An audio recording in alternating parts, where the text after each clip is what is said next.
Millennial pause. Oh, hello again. We were on the morning break of the questioning of Guy Taylor at the police inquiry. Guy was a founding member of Globalised Resistance, which was infiltrated by the undercover officer HN118, who, using the cover name Simon Wellings, infiltrated the group for over 2 years. I'm joined by Noel Douglas, who's also a member of Globalised Resistance. What have you made of what Guy's been asked this morning?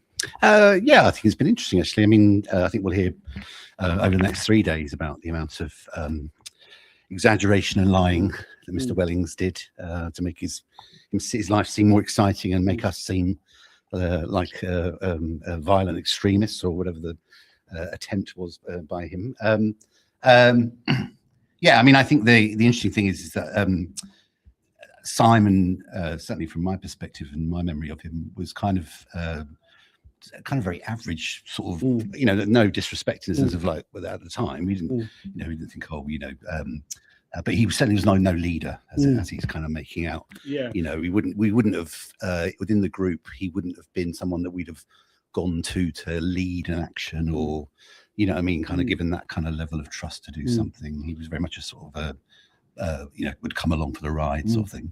I mean, from what I've heard from pretty much anybody who had any interactions with him, he was a very forgettable character. Certainly something Guy mentioned today, that he was, he went on about the first time you met him. He's like, I don't really know the first time I met him. He wasn't the sort of person that really kind of stood out like that. No, I mean, the thing, probably like the other spy cops, I'm sure, I mean, I can't recall him ever like making a political intervention, for instance. We had lots of counter conferences. That's one of the things that we did a lot of. That never those kind of making a contribution, or, I mean, yes, he was on the steering committee, but again, I can't remember any particular thing he might have said there, and I do remember other people, because we had, lots of really interesting people on the steering committee. That's Raymond, who's, what's he doing now? War on Want, or whatever. Lots of different actors from different strands who were very confident political operators. With Simon, it was very much. He was there, and I certainly considered him a friend. I mean, there's things that in hindsight now I can see he was obviously fishing. Like if we had a conference, like I said, and you might be on the door doing the tickets, he'd come along and join you. So you'd then have an hour-long conversation about whatever. So he was kind of obviously doing that sort of things, as I suppose we'd expect. But yeah, definitely not something you particularly remember. I mean, like Guy, I just remember, I think part of the reason why I'm in the inquiries is a couple of times he definitely tried to get me arrested and was a bit of a provocateur. And that's the kind of stuff I remember with him in general, just a sort of along for the ride, like I said. Yeah, no, I mean, it was, we see from his reports that he paints quite a different picture. We get this, this really sort of quite like high language about like infiltrating the inner sanctum of Globalised Resistance, becoming one of its leading lights. And also this, I mean, I don't know if it's because he's in the police force, but there's all this sort of military language. So he talks about me being a point man and going out to Europe for political meetings, and as you know, I mean, there's the whole after story of him going into dissent and stuff like that. And I have to say, after we kicked him out, I never saw him again. So this idea that he was. I mean, I'm not saying he wasn't necessarily there, but the idea was at the European Social Forum or at G8 in Scotland. I mean, again, I can't see that he could have been a leading light in any of that, because I presume I would have seen him. I knew lots of people within the anarchist and autonomous movement as well. Good friends with lots of people. We obviously I saw them on the demos. Yeah. I mean, I would say that, I mean, one of the hallmarks of one of the reasons why there aren't any witnesses from dissent being called to give evidence is because no one remembers him. I mean, the only person I think who does remember him at all, I had one interaction with him once, and that was because he was talking to the undercover officer, Marco Jacobs, at when we were in Germany. I saw Marco talking to someone, and I was like, it's very unusual for me not to know someone who Marco knew. So I went over and chatted to them because I was looking for someone. And I mean, I'd forgotten all about it, but that base combat and what was like, hang on, I met this guy once, but I mean, that's kind of it. I mean, what it appears is that once he was kicked out of Globalised Resistance, that he just very much hung at the back and picked up the leaflets. And I mean, this is a whole mark. We've seen so many of the undercover officers. Is a lot of their reports appear to be them just handing in leaflets, and those leaflets getting turned into reports. Well, it's like with us. I mean, we were there in general. We did the direct action where we tried to. Challenge the steel fence put around, along with 30,000 other people. Incredible day of action. Obviously, ended in tragedy with Carlo Giuliani getting murdered. So yeah, we would do that sort of thing, but but like we weren't like kind of, and again, which is obviously the implication in the inquiry that they're trying to tease out or suggest that we were sort of like on the edge of armed insurrection or something. We were always about trying to mobilize the most people. But what was also exciting about that movement was it did have that edge where, people were prepared to take direct action and blockade and shut down the meeting or whatever. But obviously that was the aim. The aim was to shut down the meeting, not to fight with the police, actually to minimize the violence. We've done by that. And in that way, that's what we mean by trying to mobilize as many people as possible, because the state's probably going to try and attack you. Obviously, in Genoa and in Scotland, we didn't realize how mad that might get. But again, you don't want to put people in danger. But we were prepared to do stuff. But again, it was what I consider, and I'm sure the rest of us do. That's how the world changes. That's legitimate political activity. We're not trying to kill people. We're trying to stop something that's actually is killing people. Yeah, absolutely. We've seen a lot of there's been a few sort of questions or points put to by Don Ram, the assistant counsel to the inquiry, about how like somehow there was a justification somehow for this deployment because of a sexual relationship. Because it was largely unremarkable, because somehow this kind of was like, well, he was mobilizing a lot of people and he was monitoring that, the job of like dismissing that, rejecting it outright. But it's almost like, well, he wasn't like the other undercover cop, so he must be okay, really. This is probably very low hanging fruit. But what do you think of that sort of line? Well, I think the thing is, we're all not naive, are we? Right? We all understand that if we're trying to change the world, the people in power are going to spy, and it's probably still going on, unfortunately, whatever.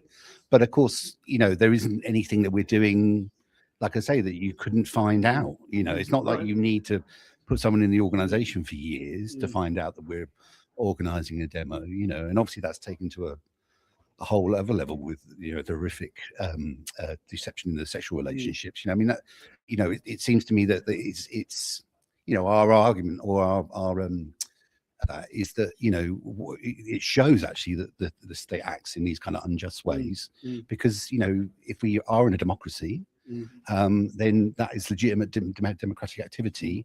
And if I'm not, none of us, I was never arrested, none of us planned or organized criminal activity. And by that I mean I don't believe civil disobedience and property damage particularly is criminal activity, in the sense of harm to human beings. Then what is the justification? It's a huge waste of money. But like I say, we're not naive. We know why they do it, but that's obviously part of it's part of the argument, isn't it? It's part of the struggle, to say that actually this is in a sense you're not living up to your claims of us being in a liberal democracy. Right. Yeah. You're actually essentially acting in authoritarian and sort of fascist ways. Yeah, sort of proving our point. Proving a point. Yeah, absolutely. Yeah, absolutely. And you'll be giving evidence to the inquiry yourself on Wednesday. Yes. It's your first time at the hearing? Yes, it is. What do you make of it? It's very interesting. Actually, it's nice to be here. Obviously, I've watched you online and all the fantastic work you've been doing. It's kind of. I'm amazed at the amount of people in the room. Right. Yeah. I presume that's all the people's solicitors, or I don't know what the. Yeah, there's a lot of people, isn't there? They call public inquiries a banquet for lawyers, and that is the dinner table. And as we know, it's been going on for so long, hasn't it? It's very interesting. Obviously, we just hope that at the end we'll get some sort of resolution that gets some level of justice for people. I think we'll have to see. I don't think that's going to happen. No, I'm obviously not optimistic. I think the best part of this whole thing is the journey. Yeah. And it's the things we find out. It's answering those questions that many of us have had, like nagging in our brains about events in our lives. Absolutely, and it's also the way that all this is out in the open. Exactly, I'm sure the other core participants, I had all my documents served in the summer, and it was obviously very disturbing to read all these reports, but it's great that in a sense it's being put out into the public, and we're doing things like this, and hopefully we can give a bit of pushback, against these sorts of things happening again. Yeah. I mean, I'm always like, it always kind of comes into my mind. I think you might feel the same. Is that when we were running around those European cities dodging tear gas, back in the day when as much younger men, we never thought we'd be here. Kind of absolutely not seeing the police reports on us, kind of actually being put in front of us. So I mean, that's a victory in itself. Oh, no, absolutely. Well, it's kind of, I mean, like I say, it's sort of, it's as I say, it's very strange, isn't it? Because it's we're talking about 20 years ago now. But I think in a sense, the shame is that the things that we were warning about that were going to happen have unfortunately all happened, and we need to get that sort of spirit back that was there 20 years ago, where it did seem that we were moving towards actually achieving things and that. So hopefully this can be part of that as well, in terms of making people more aware and kind of hopefully giving people confidence to fight back against these things, rediscovering the optimism, because I think something which really comes forward, this does feel like an exercise in relearning our own history, but there was huge levels of optimism back absolutely then. It was super exciting. I mean, that's why I got involved, and it's like I was saying, it was when all that I'd been involved a bit in Reclaim the Streets, not in the sense of organising, but just being a bit political at university and things like that, and being involved in rave culture and coming from that sort of way, and then that way that all then fed into obviously sort of being the key turning point in terms of the conference being shut down, but then that coming over, and then also the way that did spread all around the world, and people I don't think people forget, but obviously there was huge amounts of things going on in the global south. We had obviously the World Social Forum and all those sorts of things came out of it as well, and the anti-war movement actually came out of it too, which we were obviously part of helping along. And it was the fact that these demonstrations had that mix of being mass demonstrations and having the sort of edge of the direct action, which is obviously what brought the media attention and stuff like that.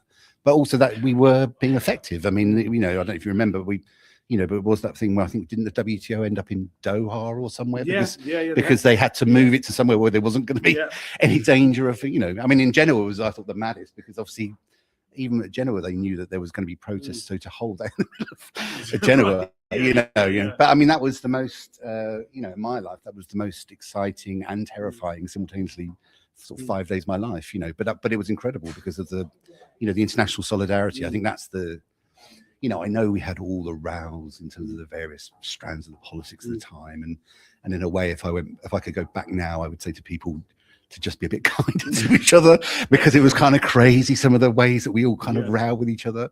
But like it was that fact that, it was just this huge upswell of international solidarity. Probably, I suppose, the first time that had happened really since the end of the 60s and early 70s, wasn't it? Yeah, absolutely. In the era of globalization, essentially, with that kind of character. And obviously that was facilitated partly by cheap flights and all sorts of other weird capitalist things have developed as a capitalism. But super exciting, and let's get that back, Yeah, absolutely. So in a short break, I'm noticing the lawyers have all disappeared the room, so probably going back in. Anything you'd like to add? No, that's it. I think let's go back in there. Thanks for joining us. Please like, share, subscribe to these videos. It makes a huge difference how many people see them, and we'll see you at lunchtime again. Bye for now.